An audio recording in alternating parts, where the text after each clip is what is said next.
I think we all have a player that we look at and we think to ourselves, I think that this player is going to be better than he is. And a lot of the times, they just don't end up ever getting to that point.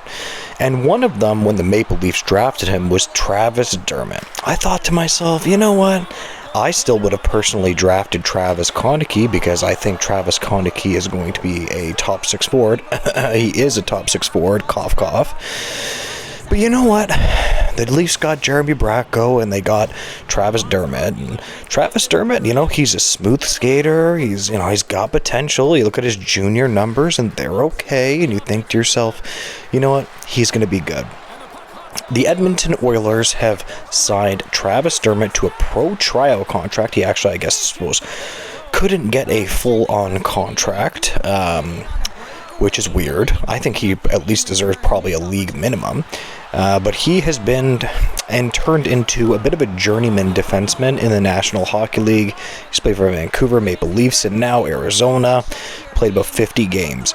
And he is the type of guy, and again, Edmonton Oilers fans, if you actually sign this guy and he actually plays for your team, he's going to infuriate you in terms of analytically, because you're going to put him on the bottom pair and he's going to look so good. And this happens with a lot of defensemen where they absolutely kill bottom pair minutes.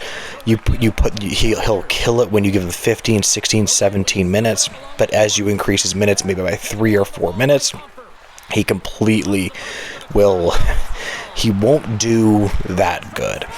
Now, he is only in his mid to late 20s, and he's played about 329 games.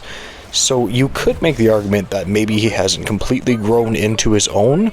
I don't think this is a bad play by Edmonton. I still, man, he is one of the most infuriating players, though. I remember him in the Maple Leafs playoffs.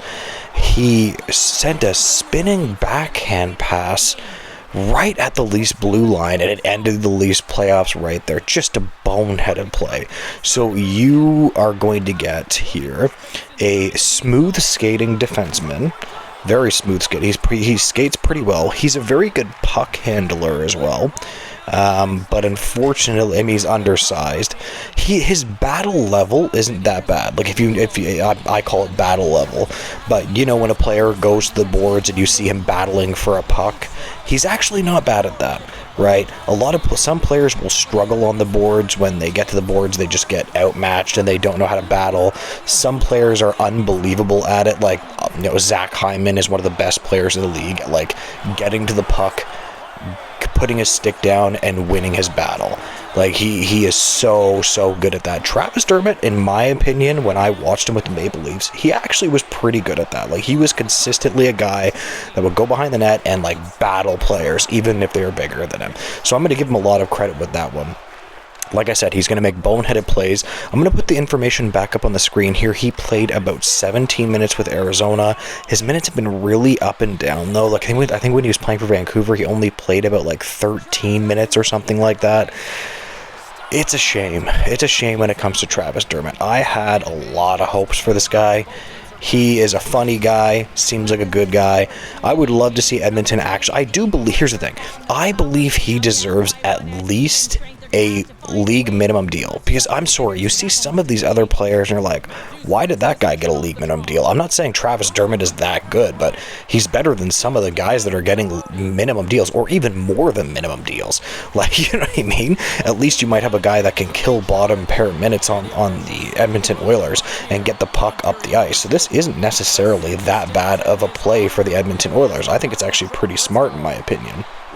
Now, who knows? He may not even make the team. When it comes to a pro tryout contract, a lot of teams, they really just put a player there.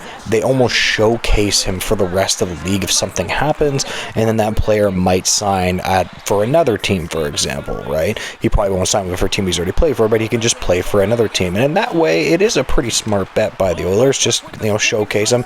It's a decent bet by him as well. But every time I look at Travis Dermott, every single time I just see Travis Konecny. It's literally triggering. I'm not even gonna lie right now.